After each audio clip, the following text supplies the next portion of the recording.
Yes, welcome along to episode 7 of Upping The Ante in association with Bet365 with David Jennings and Johnny Dineen, counting down to the 2025 Cheltenham Festival. And not only that, we are counting down to 2024 Christmas. Yes, this is our Christmas special. Welcome to the show, Johnny Dineen. You drove up from Cork this morning and you had a passenger. Yeah, I had two of them actually, but my missus and her sister, they're going to have to do a bit of shopping while this is on. So and hopefully they won't do too much damage. This could be an expensive show. I know, not too bad, I'd say. I think I'm a couple of hours. I told him we'd have a good breakfast. And surely, what's the conversation like in the car on the way up? Actually, they was talk about each other and I just drive away. There was no traffic on the road, so I said it felt it was easier to go in the car this time. And I wanted to get back anyway, you know what I mean? So. And did your wife's sister say anything about, you know, the show or Up in the Ante? Nah, she wouldn't have a clue. Not a clue.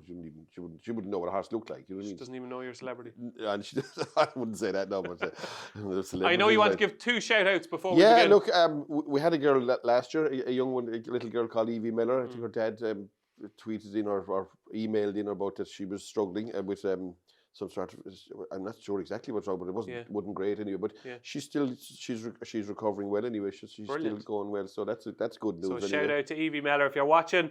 Enjoy your Christmas. Hope Santa is good, and hopefully you'll enjoy the racing over Christmas as well. Yeah, and I had to give a message to Davy Russell's dad, Jerry, who passed away on Friday. It was a big loss to a lot of people in our area. You know, he wanted a kind of an institution around our town. You know, Jerry, great character. Was he? Yeah, very good character. Like I know Jerry a lot better than I know Davy Russell. You feel what I mean? From being a young fella with my dad, who they were always great friends with 50, 60 years. You know what I mean? So we went to points and played poker with him. You know what I mean? When we were young and all that kind of stuff. And what was he like? Went to races. A good character. He's the kind of fella that say anything to you. Do you know what I mean? Okay. But you could say anything to him too. Do you know what I mean? And like if he was at the poker table and you tried to bluff him, you know what I mean? And he caught you. When he's taking out the pot, he just said, he put his hand around him when he said, "You're some tramp." And he'd be right. I know, yeah. But no, he got a short shrift now at the same time. He went to like a bit like my own mum who died in April. They went fast, you know what I mean? But that's not a bad thing either, I suppose, at the same time. But look, he raised 6 kids and he had a good life at the same time. And I can only imagine what kind of pride he would have got from Davy Magic, yeah. You know, I often think of that. Like even see my own young fellas at a much more infinitely lower level. When you watch them play sport and that, you'd be willing them to do that. Do you know what I mean? But like for like Jerry was a racing man, and for him, no, and that said he wasn't part of the other 5 kids as well. But for to have a young fella like winning Grand Nationals and Gold Cups by short heads. That must have been amazing for a father, you know what I mean? My little 2-year-old finished his bowl of Weetabix this morning, and I was like, yeah, gold. Exactly. So look, he was 85 at the same time, but you wouldn't expect him. You'd expect him to get to 90 or 95 at the same time. It didn't happen, but unfortunately. But look, it puts betting into perspective too, doesn't it? You know what I mean? Yeah, absolutely. We send on our condolences to all the Russell family and to Davy in particular. But it is our Christmas special, so let's get on with the show. So as always on Up in the Ante, we kick off with Johnny's Week in Review. How did it go, Johnny? No, not good. No, I'm playing desperate at the moment now. Playing desperate. Shaming myself actually now. Right. You know what I mean? Absolutely disgracing myself, yeah.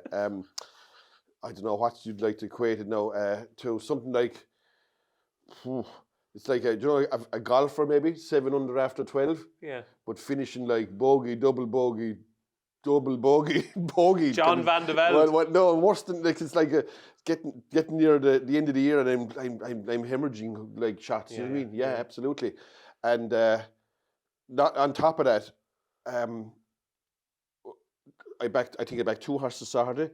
No bet yesterday. And I backed a couples, like they're running stinkers, like they're running desperate, like not even next to the year backing a winner. You know what I mean? Like I backed the 2 horses Saturday. I backed below the radar, ran awful, finished last to 4, and backed strong leader. That couldn't none of them even well below the radar ran like you'd be happy enough with it for a while, but it ran his finishing position. But I'd say none of them beat a horse home even. You know what I mean? That kind of way. I have been inundated with tweets about Roycey. So you went to Newbury on... You was there Wednesday, on Wednesday. You were there. And Roycey was your big one. It was your midweek treat and everything. Talk me through your emotions. Did you back him first of all? Oh, I did. Yeah, I did. Now, saying that, I didn't have a bad day Wednesday at all, Oh. even though Royce fell in that. Okay. I tell you, I backed the first winner that day in Lingfield, laid the first favourite in Newbury. So I was facing Royce in great position. You know what I mean? I was actually, even after Royce won, I was beat, I should say. I wasn't even losing. Yeah. But I had a fair whack of what I was winning. What did you make of it? Look, it's just one of those things. He went down. I tell you what I was raging about. That he had a bit of a dive at the second last, right? And you knew with the conditions there that the way they finished in the first race, they were walking, like, you know what I mean? Yeah. I should have put in a bet to lay and running at say 105 to get me money back. Yeah. Because there was, I know it's easy, but I did actually think of that, and I had enough of time to put the bet in because they were about half a day getting from the second last to the last. You know what I mean? Yeah, should only finished the race yesterday. Yeah. So put it this way, when it fell, it wasn't a complete and utter shock. But did you hear the commentator? I did, yeah, he did. He was saying this was where it came. Went wrong the last day. I don't listen to commentaries actually, but I heard it afterwards. All right. Okay. But so it wasn't a major shock when he came down. Look, the horse had a snap at the last two, and look, I suppose it's easy to be critical of jockeys and that, but I think I'd have got him over it myself now. Do you know what I mean? Do you know that kind of way? I think I'd have been running down into the wing and bent out over it in some shape or form anyway. Yeah. You know what I mean? Well, you've said this on the show before. You think if a horse is over 10 lengths clear at the last, the race is won, there is literally no excuse for a jockey not getting over the last. I suppose I haven't ridden horses, but maybe if you leave him walk into it and he's so tired in that ground that don't work either. You need to keep the revs up. Maybe so. And I've seen horses even since that going for goodish ones at the last, and they all got over it. Do you know what I mean? Yeah. So look, I'm not going to be too critical of jockey. And the fall, as it happened, financially could have come at a worse time for me. But saying that, the Gamble Brewery, that put me back in the pool at the same time. Do you know what I mean? When that got beat, that would like put it this way, in the space of maybe an hour. Yeah. I got bang behind after when you were thinking like Royce is rising at the last time after hitting 3 in a row. You know what I mean? That kind of way. So Gamble Brewery was disappointing, wasn't he? He was, but I'd give a bit of merit to the winner too at the same time. Do you know what I mean? Meet me by the sea. Yeah. And do you know who beat him in his point to point? He can't dance. That's right. Yeah. No, I'd say no mug of horse either. But no, look, Royce was like you don't really expect him to fall. And you'd be obviously gutted when it does at the same time. So the week as a whole then, if there's 52 weeks in the year, where would the last one rank in the 52? Just say 51 that are gone or 50? Well, it's in the bottom 5 or 6 anyway, yeah, for sure, yeah. Okay. I backed Javard Allen. Now, that was the only, that was a vital winner for me now, to get me back into play. Nice to have Harper's Brook chasing you up the road. Yeah, and I was saying, and he was going so easy, I said, don't tell me this is going to happen, you know what I mean? Yeah. He's actually going to go by him. He's actually going to pass him, because he was going so easy, you'd say he would go by him, you know what I mean? And I was saying, like, everything's going wrong now, all of a sudden, I said, but he held him off. I don't think Harper's Brook could go by me or you, would he? No, he's a fairly, what is this the word, recalcitrant? Yeah, that's the word, yeah. Yeah, he's a horse now that's, I'd struggle to win with him. And I was watching it live. He hadn't even gone from halfway up the running. With the elbow, yeah. And I was saying to myself, like, was he going to? Is he? Because I could see him like going so easy. I said he will get him by him, like he will. But he didn't anyway. Thank God. Was there any high point in the week? I think the high point for me was Javert Delaine was a high point for me because it rescued my day at the same time, you know. Okay, so are you going to finish 2024 in front? I will, but like the confidence is an all-time low. Is it? Oh, shattered. Yeah, it is. Yeah, it is. My confidence is really low now. Yeah, really. Do you know the way I always kind of be quick. I love golf. I'm watching it now. Can't play anything, but I love like when they don't go for the driver. You know what I mean? They're going for the hybrids and all these kind of clubs, like to keep it safe. I'll be going for the putter off the tee now. Trying to finish my round, I'd say. 1 to 7. Yeah, like I'll be going for like even I have my mind made up now for even Boxing Day. I'm not going to do much betting. Boxing Day. Or Stephen's Day. Well, like Boxing Day is because English people watch it, I suppose, and Stephen's. Well, we have a few Irish viewers. Yeah, whatever, yeah. Or Boxing Day or Stephen's, whatever it is. The 26th. So have your mind made up what? I'm not going to do a lot of betting anyway on Stephen's Day because I just feel my luck is bang out. And as I said, if you were hitting horses that were on the premises, I wouldn't mind. But my horses are running desperate at the moment. Okay. Well, that's why we love Johnny Dineen. That honesty, you don't get it anywhere else. That was Johnny's Week in Review. So it's time for Ask Us Anything here on Up in the Ante, where you get the chance to ask us whatever you want. Get your questions in to uppintheante@racingpost.com. And the first question this week comes in from Matthew Armstrong. And Matthew says, if Johnny Dineen was a pro darts player for dart season at the minute, what would your walk-on song be? Now, I know you're a big golf fan, but you're a big darts fan as well. Yeah, I'd like the darts. I'd watch at the end of it anyway. I'd go for. I was thinking about this now. Did you give it a bit of thought? A small bit, yeah. And a song I did like was I don't know. Can you remember? Do you remember that Scat Man? Yeah. Scat Man John. I'm the Scat Man. That one, yeah. I think you need something like jazzy coming on anyway, don't you? Know what I mean? You can't. I don't even know the words. The words are like nearly indecipherable, aren't they? Like, but this kind of stuff. But it's Scat Man. That was a big song when I was a young fella. In the clubs and that, like raves and that kind of stuff. Do you know what I mean? Like, you used to rave to that a bit? Well, it was the most popular song, I'd say. I can remember it like, it was in early, it's supposed probably nearly 30 years ago, is it that song? Yeah, probably would be. Yeah, it was like, it had set the whole club alight anyway, and that'd come on. You know what I mean? That kind of stuff. It was a big, it was a big uplift for the whole club will rise. Erupt. Yeah, absolutely, yeah. So if this is on, right, bee-ba-ba-ba-da-bo, you can look it up if you don't know it, right? Would you be one of these, high-fiving the crowd, or would you have your game face on? I suppose you'd be probably high-fiving, wouldn't you? Yeah, you would. Looking for fivers. Yeah, I don't be too pushed about me coming on now, I'd imagine. But I haven't watched the darts yet. I haven't. I've only looked at the betting of it, and there's a few fellas gone out of it as well. You know what I mean? Gary Anderson. Yeah, he's gone, and Smith, the fella Smith, gone, apparently Van Gerwen is playing poorly. I don't know enough about it, to be honest. So who'll win it? You gave us a tip last year. I think you got it up. Luke Humphries last year you gave us. Yeah, who are you giving us this year? I don't know enough about it, but a fella said to me there's only two runners. It'll be the semi-final, it'll be the final, and that's between Humphries and Littler. Is it? I'd be hoping Littler wins because I think he's a bit more charisma than the other guy, to be honest. I think most fellas that are following the young fella, while he's still young anyway, do you know what I mean? Once he gets to 25, if he's still dominating, everyone will hate him. You know what I mean? Want to be like Taylor, you know what I mean? Yeah. That dirty Taylor. Yeah. but it's at the novelty at the moment. I think everyone wants him to do well, and I'd be one of those. But I hope he wins it anyway. Okay. Well, if Luke Littler was facing Johnny Dineen, Johnny will be walking into the Scatman. Give us a little. Give us a bebop. I don't know how you sing it now, to be honest. Bebop.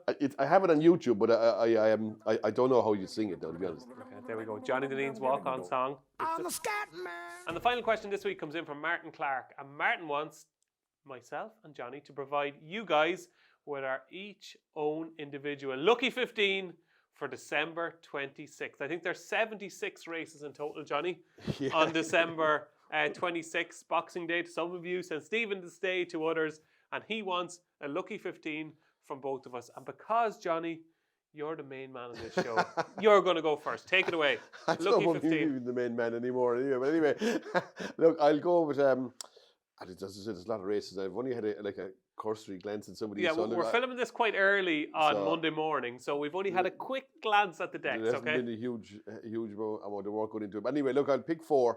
I'll go the first race in Down Royal, Ivy Brook. Oh, you're going obscure. Ivy Brook, first race at Down Royal, 11:40, I think. 11:40. Yeah, it's nearly the first battle of the whole 26th of the whole day, I'd say. Yeah. No holding back. So Ivy Brook, trained by Darren McLaughlin, in the 11:40 Down Royal, is the first of your Lucky 15. Yes. Yeah. Down Mexico Way will be probably short in the next race, the 12:13.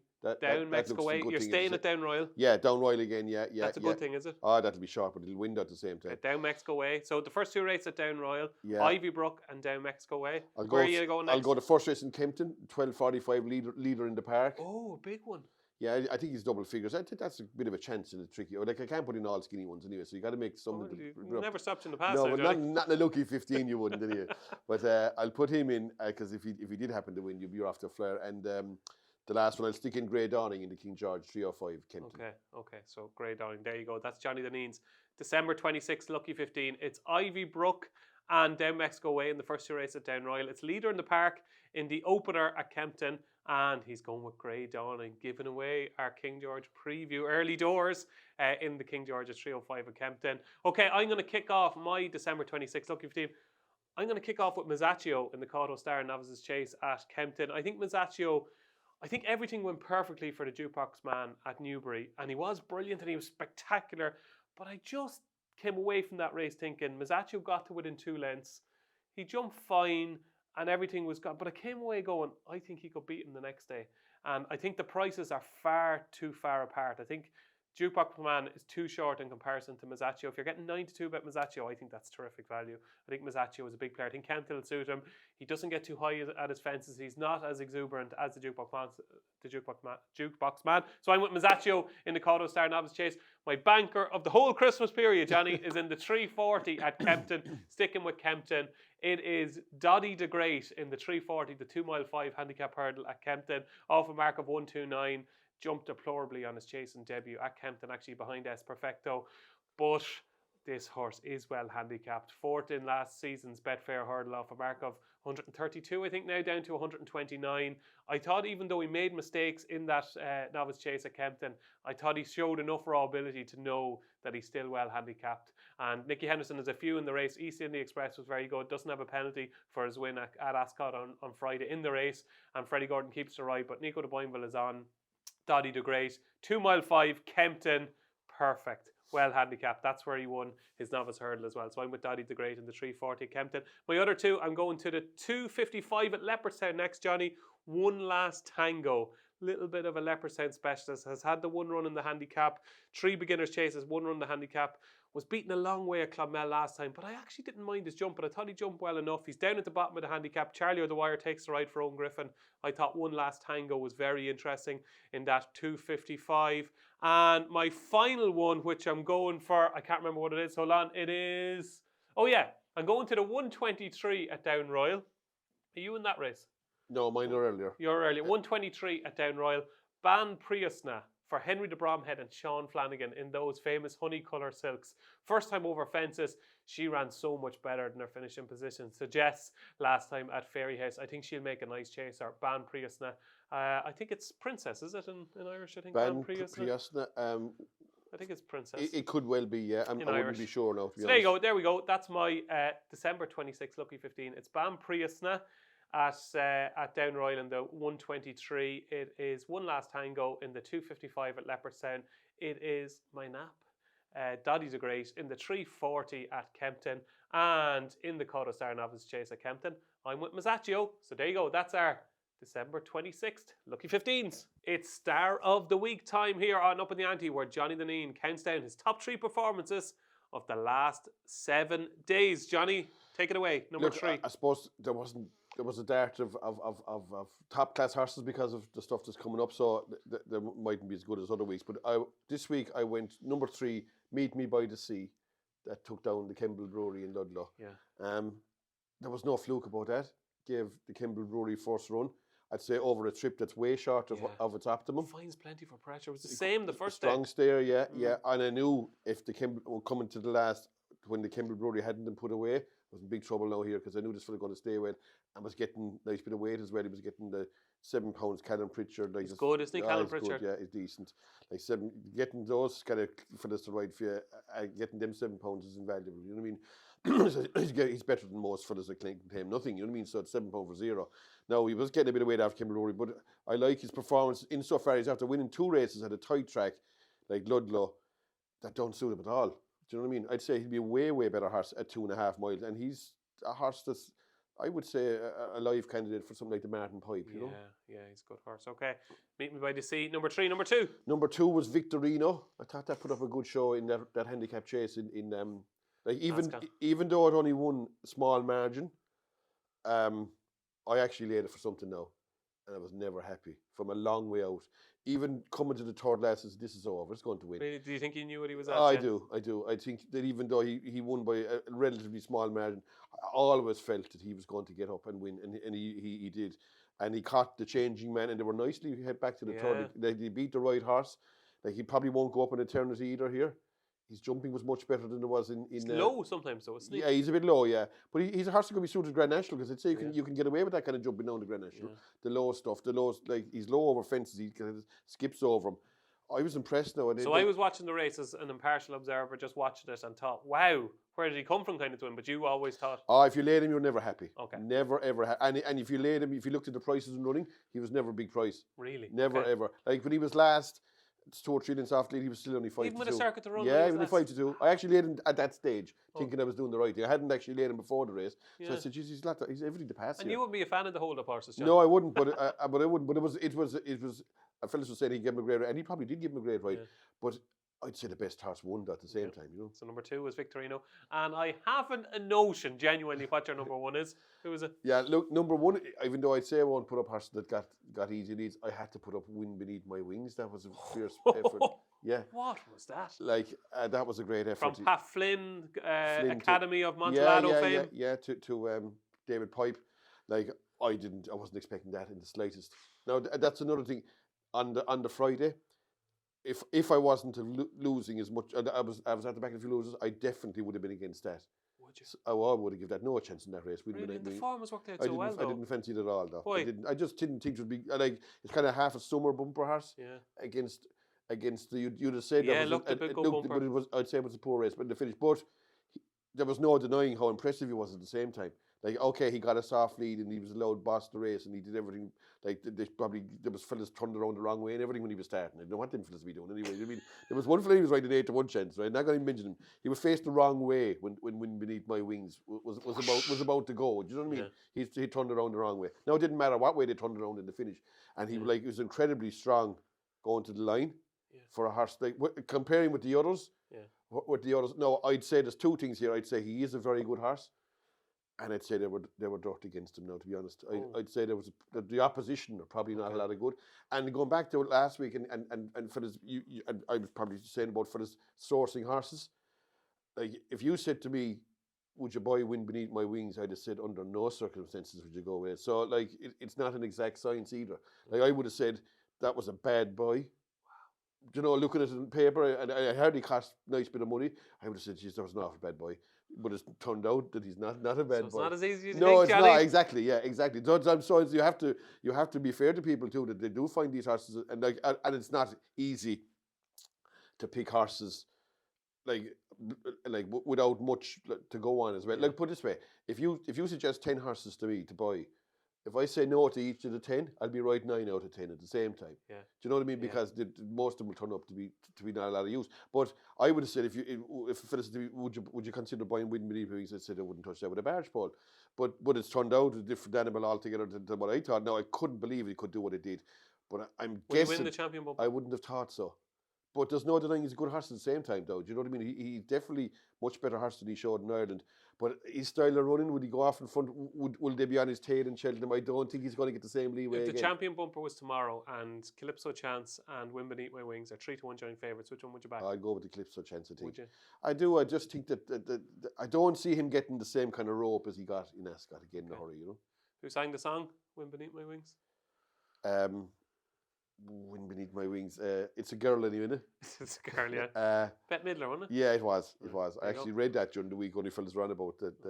Well, I wouldn't have known that only if I actually read because the horse won. You were too busy listening to the Scatman. Yeah, I was Scatman. Johnny, there we go. Like my man, yeah. Johnny Dineen's performance of the week. It blew him away. It was the Wind Beneath My Wings. So that was Johnny Dineen's star of the week. Now it's time to find out who's won for the Racing Post tracker. Yes, the horse that caught his eye, and he wants you to put him in your tracker. Yeah, look, the horse that caught my eye, and again, I was slightly surprised at how well he was running. I didn't think he was that class of horse as such. Was Country Park that fell in the race at the second last. So my charity bet last week was Not So Woolly, who ran against the Paul Nichols horse who won the second race at Ascot on Friday. Not So Woolly put in originally 25 to 1. Yeah, that's right. We got 16 to 1 for the charity bet. I think it returned about 13 to 2. Finished third, ran quite well, just needs further. But you're picking out a different horse in the race. Yeah, Country Park. It surprised me how well it was going when it tipped up at the second last. To me, it was nearly travelling like a winner. You know what I mean? I'd say it definitely would have been second anyway. Definitely would have been second. And like he's rated 1-2-1. You'd have said that wasn't a gimme like off 1-2-1. Considering that he couldn't take care of, was it Ace of Spades? It was about 116 in Cheltenham to beat him like kind of with no excuses. But that looked a slightly improved effort to me, Country Park, the way he travelled in that. And I put it this way, I'd no bet in the race now, but if you back the favourite, you'd be very happy to see him depart at the second last anyway, to be honest. And it looked like an improved, like he's a surefire winner of a maiden hurdle anyway on the back of that. Now 1-2-1, you wouldn't have said like that. I wouldn't say he's a 140 horse or anything like that, but he might have a bit of scope for a handicap. But he's guaranteed to win a race in the back of what he did there anyway. Okay, that is Country Park. Yeah. Country Park from the O'Neill team is Johnny Dineen's one for the Race and Post tracker. Not so woolly, Johnny. 2026. 26, yeah, Coral Gold Cup. I think that'd be the right, yeah. He's going to make a smash and chaser, not so woolly. Yeah, he ran well okay, that horse, yeah. He just lacks a bit of a gear. Yeah, he needs 3 miles, yeah. There you go. Johnny Dineen's one for the Race and Post tracker. It's Country Park.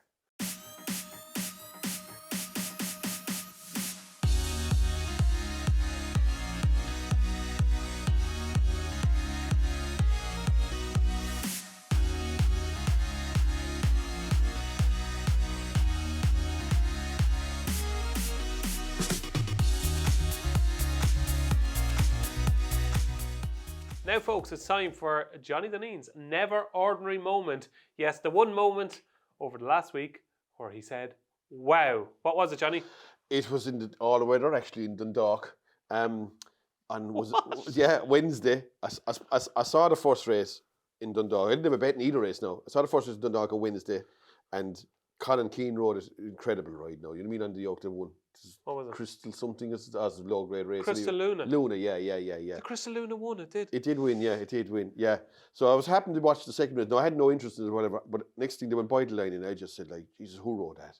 Who gave it some drive, like, and it was Keane again. Like, he absolutely insane how good he is, in my opinion, anyway. You know what I mean? Like, I was just saying to me, like, there's plenty of guys, and he won the first race in Dundalk on Friday on Sharkey, another incredible ride. Yeah. Like, he definitely won 3 races that you could see plenty of guys wouldn't win in any of them. He just gets Dundalk, doesn't he? Like, he just knows exactly where to be. Well, he does, but he gets every track. Like, I know, Dundalk. But I'm just saying at the moment it's Dundalk. Yeah, I know. But he just knows where the winning line is. When he's coming, like, you know you're beat if you're on the other one, if you know what I'm saying. Yeah. Like, he'll get there like 19 times out of 20. Like, he will know where the winning line is and get yokes up in close finishes. Like, and because I'm looking at other jockeys and I'm grabbing the paper and I'm saying, Jesus, who rode that? Will you go way out of that? Do you know what I mean? Like, you know, Johnny Dineen, if you're John Gosden or a top British trainer, right? Yeah. You're top of the pops, at the top of your game.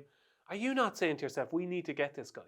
Well, I think him and Billy Lee are guys that are underused, definitely, yeah. Like and like Colin can definitely do a Johnny Murt or a Mick Cannan ride on the big days on Saturday and mix and match. And so can Billy Lee. I'd have him in the same bracket. Why are they not using these guys? Look, I don't know. I think what happened with Colin Lee with Westover was Colin Lee. You're combining. That'd be some jockey, wouldn't it? Colin Keane. Yeah. What do you think of Billy Keane? Yeah, he's from down Kerry and he's a rider. Yeah. But anyway, Colin Keane, like that. When he ran away with him in the King George. Yeah, and I think the fellas were saying, he's no better than Rob Hornby, all this sort of nonsense. Do you know what I mean?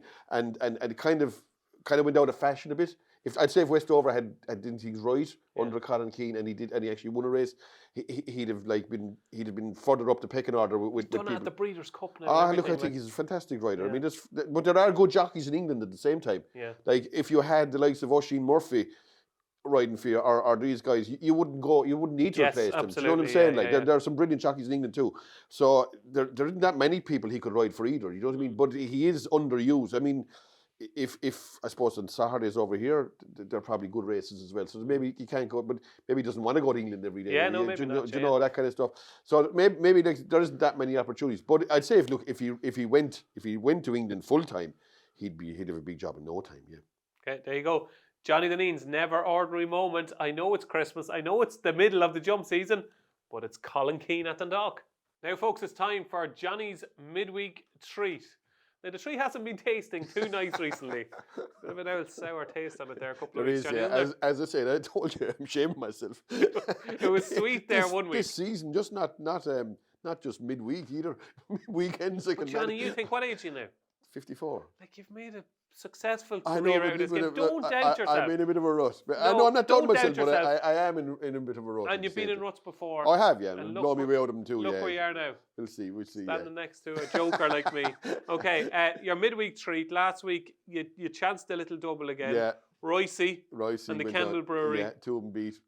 So we're 1 out of 6, folks. 1 out of 6. 6 episodes done. We have 1 midweek treat up. So we're due one. Yeah. Look, so where are you going? I'll go with the 120 Kempton on Oh, the 26. call was starting opposite Yeah, Chase. I'll go with the jukebox, man. Are yeah. you? Yeah. What makes you think he's definitely going to beat Mazzaccio again? I tell you what I think has no chance in the race. Highland, who is actually second favourite. Yeah. I wouldn't fancy that at all anyway. You know what I mean? Yeah, at all. Who used to say that? You met in Glenroe, was it? Oh, yeah. Miley born, yeah. Miley, a tall. Yeah. Look, Glenroe. I thought that was a very weak second favourite, and I'd expect the jukebox man to be out and gone and make all the run in there. Okay. I think that would be a good bet. I'd be surprised if it's beaten too. Okay, well, I hope you're surprised because I fancy Mazzaccio. But Johnny Dineen's midweek treat. It is the 120 at Kempton on Thursday, December 26th. It is the Jukebox Man. So, folks, it's time for what's happening this week. And in 2 words, a lot is happening this week. If you're a racing fan, Christmas is golden. And this is your Christmas special preview here on Upping The Ante, where we're going to preview a whole host of races, the best races on the 26th and the 27th, and try and point you in the right direction and try and get you a few quid. So we're going to kick off our preview at Kempton, Johnny, and we're going to kick off with the big one on the 26th. It is the King George, one of my favourite races of the year, and this year it is wide open. Yeah, it is open. 4-1 the field is it around that? Yeah, look, it's a tricky race. I'm going to take a chance with Grey Dawning, just in the hope that he didn't leave his race behind him in Haydock. Yeah, well, you said already that you thought that it would. It could do, yeah, it could do. But at 4-1, is willing to work the stab, maybe. That he's not as if he's 5-4, you know what I mean? Yeah. I didn't think he's a bad price. I think if he didn't run in Haydock, I'd fancy him quite strong. I think his jumping is insane, which is what you need for a place like this. And any kind of blemish in your jumping, you're in trouble here. You make one little mistake here and you're gone. You get out of a rhythm. And I've seen funny things happen in the King George, like the likes of Monaghan or something. Like they could be beat after about 2 fences. Yeah. Do you know what I mean? That can happen. Allen one year. Yeah, that can be beaten very early. So, and I know Spillan's Tower. Well, what do you make of Spillan's Tower? There's some shrewd judges that fancy Spillan's I think Tower very strongly, he's a very including good- Conor Fennelly and Richard Forrestal in the Racing Post are so keen on Spillan's Tower. You don't fancy him. No, it's not that I don't fancy him. I think he's a very good horse, but he's and I know he's experience-wise, he's much more. He's nearly the same as Grey Dawning. Yeah. It's just that I wonder what kind of a test this is going to be for him. It'll be a different kind of a test insofar as he's going to be ridden from the back, probably. I'm not a big fan of that around Kempton either. Do you know what I mean? It's not that easy to. And if you do rattle a fence, you get put on the back foot. I'd be delighted if you won for Jimmy Mangan. It'd be magic, yeah. Yeah, it would really. And I probably won't even have a betting race in the finish. And that'll apply to a lot of races Boxing Day for me anyway. But anyway, I think Grey Dawning might be the percentage call. But look, I'll be hoping Spillan's Tower runs well. And I'm like you. I don't fancy anything strongly. I'm just about in the Grey Dawning camp, but not a strong opinion. I just can see him pinging Everton and still travelling, turning into the home straight. So I'm with Grey Dawning. Now that's the King George. It's the big one on the 26th. But really, the big one is the big matchup between Constitution Hill and Lossiemouth. It's happening at Christmas. You don't have to wait until the Champion Hurdle. It is Kempton, the Christmas Hurdle. Constitution Hill v Lossiemouth. Johnny Dineen, take it away. Look, I mean, there are some brilliant matchups, like Constitution Hill, Lossiemouth. Fellas be on to me about like handicaps and all this. Like, there's nothing better than a 2-horse match, in my opinion, anyway. Like, the likes of Constitution Lossiemouth, the 2 races I want to see anyway most of all, Constitution against Lossiemouth and Ballybourne against Regino. They're the 2 races, and there's probably only 2 can win each. Maybe the chase mightn't be, it might be a 3-horse race. But anyway, like, who wants to be looking at the Carl Welsh National and some you're unconscious going up to the line winning by 45 lengths. Look, anyway, people can have a bet in that. I still I won't even have a bet in any of these races, but I want to watch them. Yes, absolutely. I can see your point, but I can see the other point as well. Look, the percentage call is Lossiemouth. But if Constitution Hill was at his peak, and the fact that Sorgino's going chasing is concerning for anyone back in Lossiemouth, because it's hard to see, are they going to go chasing with Sorgino? And they are. He's running against Ballybourne. Like, they must think that the Constitution is very close to his best. Well, now, Johnny, I know you say things over the weeks now, and I know, like, I don't want to be reminding you of them all, right? But I did say to you, maybe episode, 4 or 5, maybe 3, I can't remember. Yeah. If Constitution Hill comes back to his best, yeah, and I got this kind of, no.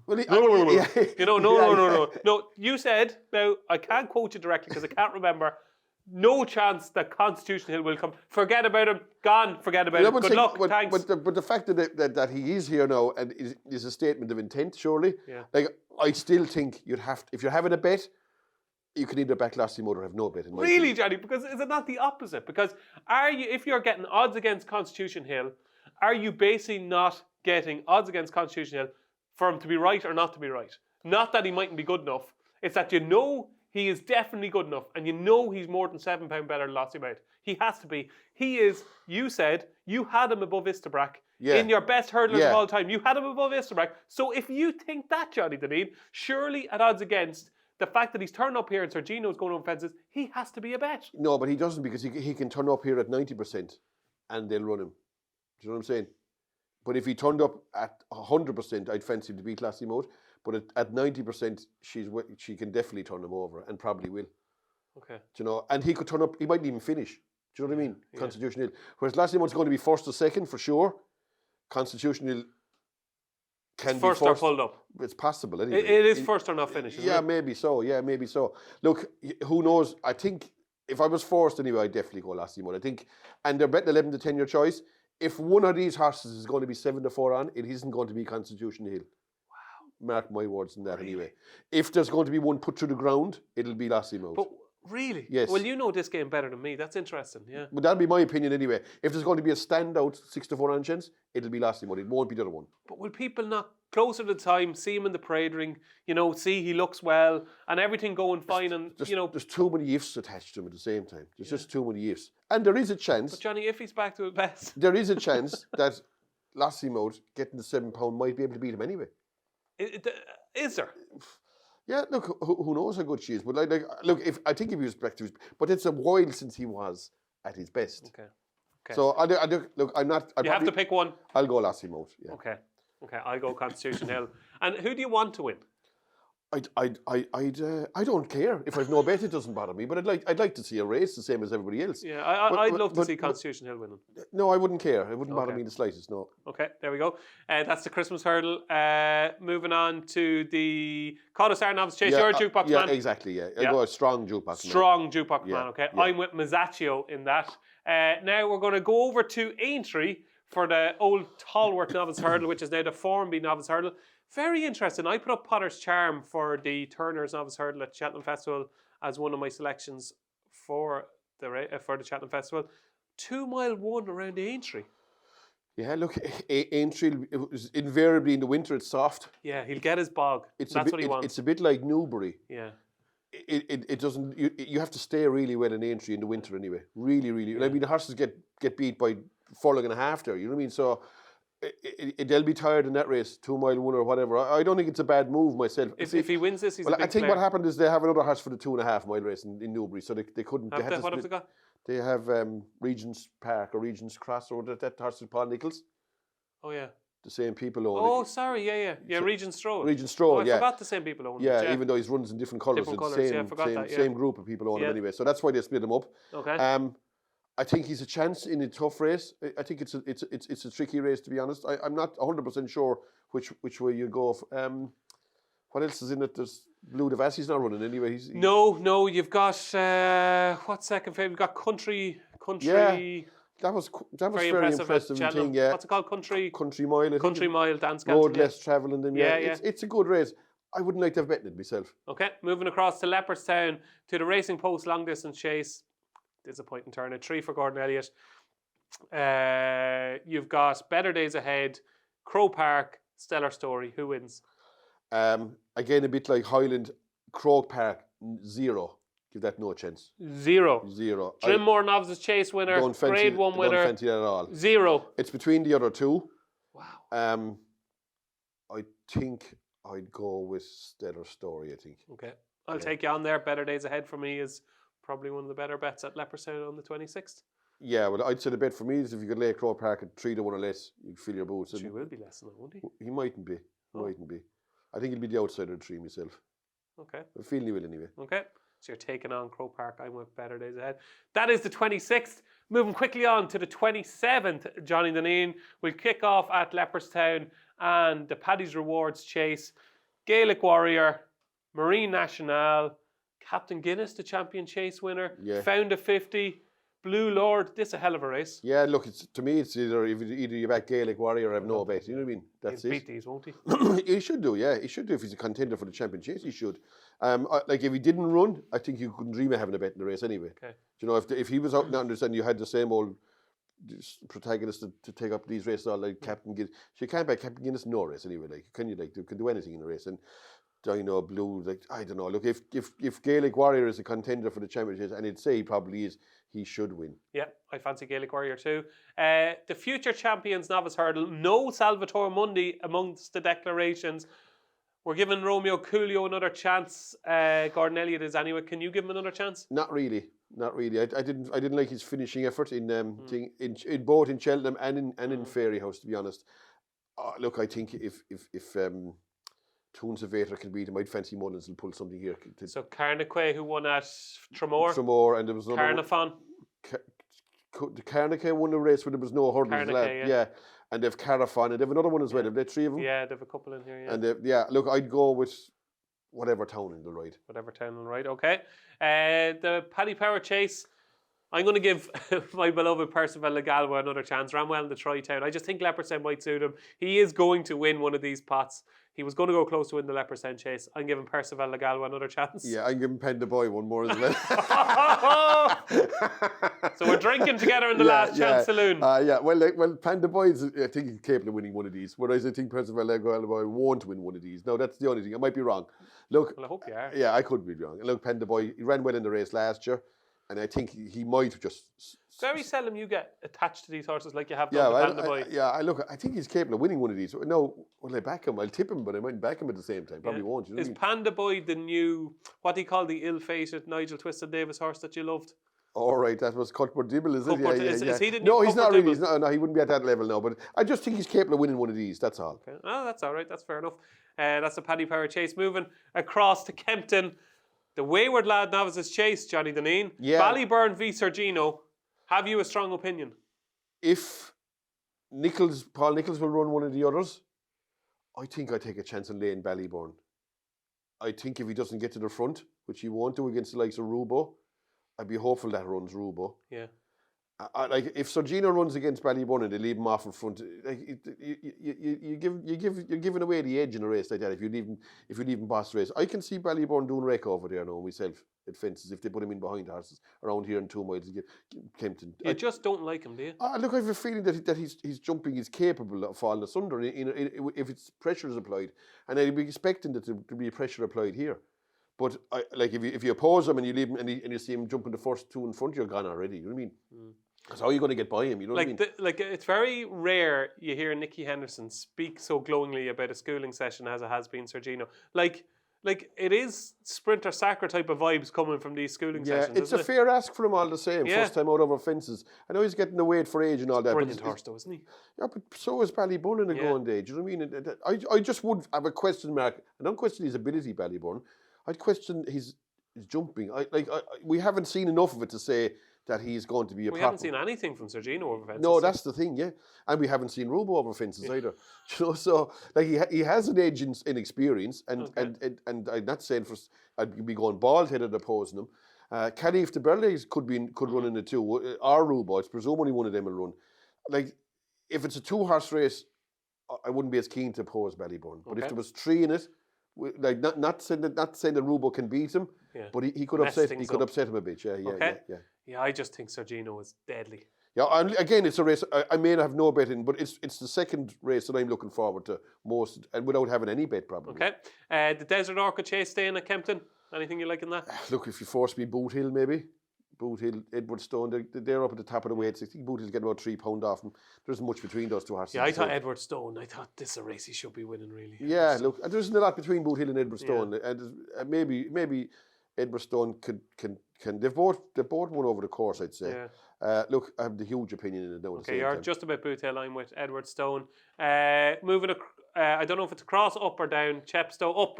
We're going up towards Wales. Chepstow. Finale juvenile hurdle. Is OPEC not a massive price here? She's a dinger. Yeah, she's not. It's a tricky race. Like Chepstow, I always associate Chepstow with depths of winter, isn't it? Like last man standing stuff. Yeah. I'd expect it to be soft there. Yeah. The horse I like it is Melon. I thought that was quite impressive. Melon, M-E-L-O-N, yeah. Yeah, I thought that was quite impressive. Where did it win? Was it Newcastle or someplace like that? I think it was Newcastle. Made a mistake at the last and won. He's not a bad flat horse insofar as it had a lot of running done. Yeah. It was starting to improve when it. Don't like though these melons coming out so quick after previous melons. Isn't it a quick melon changeover? It is really, yeah, it is. Yeah. I thought that had a chance, and the other one that was given a chance was Hot Fuss, that one in Sandown. in Sandown, yeah, which one of them two I'd nearly chance Melon maybe. Yeah. Okay, I'm very much with OPEC in that finale juvenile hurdle. Do you have a bit of melon starter on Christmas Day? No, I wouldn't go for that. No, smoked salmon, I'd say. No, melon is kind of tasteless, isn't it? Like you could be eating it, couldn't you? Like you don't like melons. No, I like you could eat it, but I wouldn't be raving about it at the same time. Fair enough. Moving swiftly on, the Welsh National. Welsh National, it's a hard race. This is like the anti-Johnny Dean. A big handicap, soft ground, Chepstow, 5-1 the field. You just hate this nonsense. I wouldn't go. Look, I'd watch it, but again, I kind of secretly love it. Yeah, do you like these races? I'd go with Atlanta Brave, Kerry Lee. Would you? Okay. Just give it a chance. That's all. Yeah. Like, go for it now and back it are two different things at the same time. Do you know what I mean? I'd go for it if I had to pick a horse. Yeah. But will I back it? Probably not. Okay. Is this the day for Gallia de la Toe? No, Gallia de la Toe, that'll win nothing anyway. I don't think anyway. Why? I just can't have her. I think she's slow as a man. Yeah, but well, you don't want to be. I know. You don't want to be sole power to win this, Johnny. No, I suppose not. But I don't know. She's not going anywhere in a hurry, is she? Like, you know what I mean? Slower the better here, Johnny. And what she needs? She needs it that deep. She needs so, that deep. She's going to get it that deep. She should take the world of beating here. Yeah, I'd be surprised if she won it. But look, like I was surprised if National win by a fence too. Do you know what I mean? The funny things can happen in the Welsh National at the same time. Yeah. You'll back a horse in this race anyway, and it could be beat after 4 fences as well, couldn't it? Absolutely. So there you go. That is our quick look with a few selections for all the best races on December 26th and December 27th. That's what's happening this week. Enjoy it all.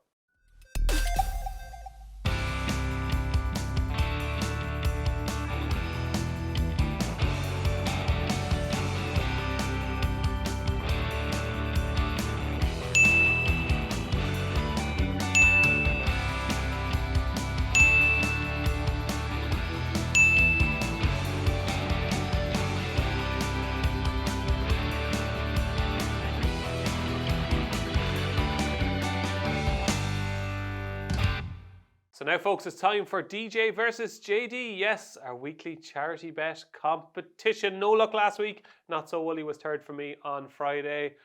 And Johnny went for strong leader. Yeah. That was a bizarre run, wasn't it? Yeah, it ran awful. Yeah. Did somebody say it came back lame? Somebody said it was at a wind up or needs a wind up or something. He ran poorly and he was never in contention and he was first class beat. No, but I can see, Johnny, I can see a turning point. I just have a feeling for you this week. So the scores at the moment, I'm plus €337.50 and Johnny is plus €12.50. So you're still in profit, Johnny. You're hanging in there. Yeah. What are you going for this week? Although I am a firm believer in Mick McCarthy when he says, when your man says to him, it can't get any worse. It can. It can, and it can. Of course it can. I mean, I've been in the manure before, and it can get a lot deeper. So you never know. I'm going to go with the last race in Leopardstown on Sunday. Is it? So the 29th. Yeah, the very last race, the whole Christmas festival. Cocktail Brute. That horse has won the bumper in Fairy House. He looked a fair tool to me now. Yeah. I don't know how short he'll be or how price he'll be. It's so early. I don't know what I presume he's running, but I think there's only about 10 or 11 in it. Okay. But he'd look a stand out to me anyway. Yeah, okay, so he's a good horse. Cocktail Brute in the final race at Leopardstown on Sunday for Johnny Dineen. Hard to keep track of the days. I'm going to the 340 at Kempton on Thursday, December 26th, with Doddy the Great. Yes, I know East India Express is in here without a penalty for winning that Ascot on Friday, but Doddy the Great to me is well handicapped. Back over hurdles, 2 mile 5, Kempton, perfect, well handicapped, Doddy the Great for Nicky Henderson and Nico de Boinville. I'll have 50 quid on the nose. Doddy the Great, 340 at Kempton on Thursday, and Johnny's is Cocktail Brute in the final race at Leopardstown on Sunday, and that's DJ versus JD, our weekly charity bet competition. So now, folks, it's time for the festival squads, where you find out whether myself or Johnny Dineen are going to add to our squads for the 2025 Cheltenham Festival. Johnny, you put up In the Pocket last week. Are you going to give us 2 in a row? Yeah, I am. I'm going to go for a horse, but I'm going to actually split the point. Can I do a half point in each? No. You can't do that? No, you can put it up for 2 races, though.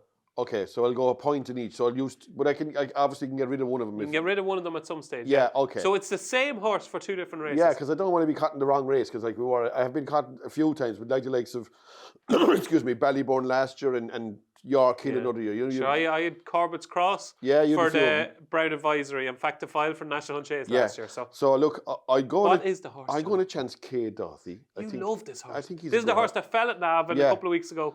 Look, I think he might be worth a stab for the both races though. So I'm going to put a point. Okay, so it is 25-1 K. Doughty for the Supreme Novice Hurdle, and it is the bullseye. 50-1. Johnny, have you ever put up a 50-1 shot in your life? 50-1 for the Turner's Novice Hurdle, K. Doughty. So 25-1 for the Supreme, 50-1 for the Turner's Novice Hurdle. Yeah. Boosted on the Bet365 site. You'll see it there with the boost. You can't miss it for Upping The Ante viewers. Explain your reasons. Look, I just think he's a smart horse, and I know he hasn't done anything of note, but I just have a feeling that that if he had stood up, could be looking at a 6-1 shot, like for maybe the Supreme. The fact that he's short of the Supreme, but I don't really want to back him for one race, and to be worried if he is good enough. To be worried for the previous 3 weeks, where's he going to go? And fellas bit like Ballybourne last year, fellas ringing you said he's going here, he's going there, driving you crazy. Do you know what I mean? At least if I have both options covered now, I don't really mind. You know what I mean? So like even at 25-1 and 50-1, it's even if you split the stakes, it's 4 and 2. It's about 15-1. Do you know what I mean? If you back him for different stakes. That's good maths, Johnny. Yeah, well, if you've £2 at 25-1, it's 52, and if £1 at 50-1 is 51. So you invest £3 and you're going to get back. You're going to win 16 times your stake. Genius. So look, that's the way I'd probably do it. 2 points and 1 point at the prices they are 25 and 51 if anyone wants to back him. But I have a feeling that he's a smart horse. But I was hoping. Now, are your eyes telling you this or are your ears telling you this? Both. Okay. Both. Yeah. Yeah, both. Yeah. Okay. Take that for what you want. Look, I just, as I said, I'd rather go to 2 races because I couldn't stick another one of them ones anyway. You're on the wrong race anyway. And from the first mile at Navan, you liked what you saw. Come on, it was going to win by. It was going to win by at least a hurdle, wasn't it? Like at least. I know Salvatore Mundi won by, what did he win down in? 62 lengths. Yeah, this one's going to be up there with him anyway, as far as I could see. Yeah. No, it was a bad race, of course it was. Like, you know what I mean? And there wasn't making much of an effort to catch him, but I'd say he's a smart horse. Okay, there you go. Cade Doughty is Johnny Dineen's latest inclusion in his Festival Squads team. It is 25-1 for the Supreme Novice Hurdle and the Bullseye 50-1 for the Turner's Novice Hurdle. There you go. Cade Doughty, remember the name. And finally, it's time for Johnny's Joke of the Week, where Johnny Dineen goes on a rant about anything he wants. You have a blank check, Johnny. You can do what you want. Where are you going this week? This has been a hugely popular new segment in the show. Yeah, look, this thing that I always kind of thought about anyway, and I have a chance to speak about it now, is the naming of horses. Is a thing that like I find amazing that the names of good horses are given out so quickly. Oh, you're right. What? Yeah. Like that horse Melon. Like, how is there a horse called Melon? Like so soon after the other Melon. Yeah. But I was even thinking about horses like You'll Never Walk Alone. I see that horse called You'll Never Walk Alone running there lately. That was a top horse, like You'll Never Walk Alone. There's 2 Lassie mounts running in Kempton. Yeah. There's one running Thursday. There's one running Friday. Yeah. Galileo. Remember Galileo? Yeah, there was a Polish horse called but even worse, like horse called Racing Demon. Was a good horse of Henry 89's won a couple of Peterborough Chase. Now there's a flat horse called Racing Demon. I just think with the English language being such an expensive one, there should be no need for giving the same horse, especially a good one, the same name again. And what gap would you give it? How many years? I'd give it. There'd be no gap. You should be able to find enough of words in the English language to come up with a different name. Yeah. Now the second point I'm making is that there should be a way of changing the name of horses that come from Irish Point to Points and French horses, in my opinion. Like the dogs. Yes, exactly like the dogs. They do it in Hong Kong. Yeah. They do it, and like, okay, if a horse lands in England and runs, you can't change his name anymore. Okay. Yeah. But like if you go, nobody will tell me anyway that if somebody wants to go to France and buy a horse called Khalid du Cadoudan, you know what I mean, or Kabupi da Kupu. Do you know what I mean? Like I bought a horse out of Ante. What's he called? Kapupu do Kupupu. You know what I mean? You should have an option of saying, or if you go to, I say, you go to point, and you say to me, if I'm in the interest of if I have enough money to buy a top horse at point to point, right? Okay. Okay, and you said to me, there's a horse riding point to point in Leopardstown, and it's great. It looks a real good horse. You can buy him. How much? Yeah, 400,000. Yeah. Okay, what's he called? Ballymurphy Boy. I go away. Do you know what I mean? I don't want him. If I couldn't rename that horse, You're right. something else. Yeah. And I don't see why. And as well as that, if you're like I'm just thinking of dogs, right? Droopies. Yeah. You know, and like imagine if you were a big, which it could be, Johnny, in later years in life. You could be a high-profile owner like Rich Ritchie or something. So you might want to call them Johnny something. You know, Johnny's tip, Johnny's girl, Johnny's this. But if you don't like particularly French horses, do you know what I mean? Or I see a horse called Crasu Crumreg. He's a Welsh named horse, but that doesn't mean anything to me. But obviously, people that might be Welsh, yeah, whatever it's called anyway. But even Kenodo Kusu, yeah, them times. But Irish named horses that you hear English guys never like Slanagiv Galere, Shinaway and all that kind of stuff. Yeah, if they don't like the name of that horse coming out of an Irish point, but they should have an option of saying, look, don't fancy that. We're going to call him whatever. You know what I mean? Absolutely. How did I never think of this? Well, I don't know. I think it's amazing that, like, I think the French ones are the worst. Everything in a race it starts with K. Is Caliba to this? I know. I did William Mullen's stable tour, and there's about 3.7 million Ks. Yeah. I was going through the breeding for Ks. So many Ks. Yeah, but every horse is begin. Yeah, K-Dotty. But it's the long names like the Caliph, the Burley. Like, I don't think any English person or Irish person wants a horse called Cadoodle, the Catutal, you know what I mean, or whatever. What was your other one called there with the Capoop? Whatever. You know the other kind of names that are almost you can't even pronounce them. Unpronounceable, yeah, or whatever. Yeah, I just see there is put this way, when they run, like if you want to go back and search their form, like it should, you go back and say, well, he was formerly called this thing. Absolutely, just like the Hong Kong horses. Yeah, exactly. I don't see any reasoning for why you can't do that. It's particularly with Irish point to pointers, and obviously if they land in England and they run. Or Ireland, forget about him then. Yeah. But I do know, like put this way, I know of one leading owner anyway who would never buy a horse off a person because it's advertising your man's business. Oh yeah, I can guess that one. Yeah. What is it? Well, I presume it's a former Gold Cup winner, Manila Indoor. Yeah. Because they're all Manila. Yeah, exactly. Yeah. And I can see why he won't at the same time. I know of a person who bought a horse, big money for a horse, and he rang his wife, an English woman, and said, I bought this horse, and he gave him the name of the horse. She said, it's something to do with steak. She said, I'm a vegetarian, we can't buy that. Yeah. He managed to go back and say, no, we can't take it. The wife don't like the name of it. Look, but if they had the option to change the name, yes. I just really think that like there are so many French horses now running with unpronounceable names that you should have an option of saying, here, I don't like that, we're going to do it something else. Johnny Dineen, your confidence might be low in the punt and stakes moment, but you know what? You're a genius. I'm not, no. You're a genius. I think every single person watching this show is going to say, you're right. Yeah, maybe so. I could be wrong now. Yeah, not everyone sure. It's very hard to get universal approval. There you go, Johnny Dineen's joke of the week. It's horse names. Should you be able to replicate them in a couple of years? And should you be able to come up with your own? I think you should. So that is it, folks. Our mammoth Christmas special is done and dusted. If you're watching this on Christmas Eve or Christmas Day, hopefully you're having a lovely Christmas. Johnny, what does Christmas entail for you? Okay, so Christmas Eve, what's the plan now tomorrow? Well, I have to go to a funeral, unfortunately, tomorrow. But okay. So at the end of, look, by the time... So will you have to buy the present for your wife today then? No, tomorrow morning. Before the funeral? Yeah. Would you not just get it today? You're in Dublin. I'm not going to bother. I mean, mine made up to go tomorrow now, so I'll be away early. I'll be up there for 9, the minute banging on the door again. Banging on the door? Yeah, and gone by 10. But you're in Dublin now, Johnny. I couldn't care less. And I don't feel like doing it today anyway, that's all I can tell you. I'm not so doing you're it today. Banging on the door. Even if it was for free and I gone down, I just have my mind made up, I'm not going to do it. So that's it. Right. So Christmas Eve. So Christmas Eve will look... You're going to a funeral. Christmas Eve night, would you have a drink or anything? Not at all, no. Would you watch a bit of telly? I'll watch the telly, yeah. Bit of Netflix and... That stuff, yeah. I'm stuck in a Netflix thing at the moment. What's it called? The same thing I'm watching. There's 86 episodes and Stop the Lights. I didn't realise there was as many as that. Jeez. But everybody 80 of them done. What's it called? El Dragon or something. Yeah, it's subtitled. Subtitled, yeah. Fair play to you. But anyway, no, look, Christmas is all about kids anyway, isn't it, really? You know what I mean? So Christmas Eve, there'll be excitement there, and Christmas morning, that kind of stuff. Will you be up early Christmas Day now? No, I'd say about 8 o'clock, I'd say. Really? Yeah, we'll keep them pinned down. What age is your youngest? 3 and 7. And you'll get till 8 o'clock? I would say so, yeah, I'd say so. I'm hoping we will anyway. Okay. Yeah. And Christmas Day, then you give the dinner a good pound. Yeah, that's it, yeah. And then watch a bit. I could be in bed early, Christmas night. It could be 10 o'clock anyway, I'd imagine. Like, so, and then Stephen's Day is kind of the punter's Christmas, isn't it? Like, really, do you know what I mean? So okay. And you'll drink a bit of Coke over the Christmas. You like your Coca-Cola? I do, yeah. But they're trying to get me off the Coke at home. Are they? Oh, they're murder for the Coke, yeah. That's What are they trying to get you onto? Water, yeah. I don't like drinking water. You know what I mean? You drink a glass of it, but like you couldn't drink much of it, could you really? And do you know what's desperate stuff is the fizzy stuff, the fizzy water.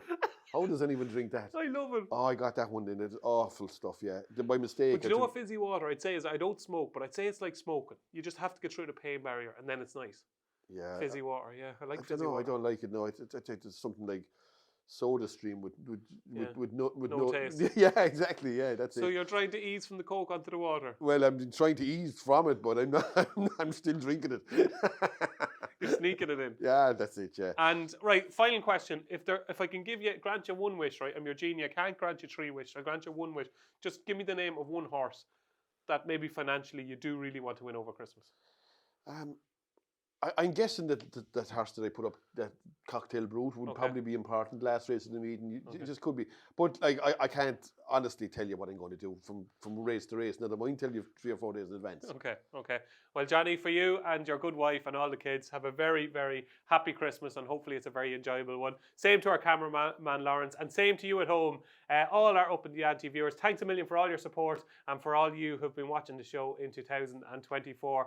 We will be back with you next Tuesday for the final Upping The Ante of 2024. But until then, happy Christmas, enjoy all the racing over Christmas, and remember to bet responsibly. A lot of racing on the 26th, only bet what you can afford to lose.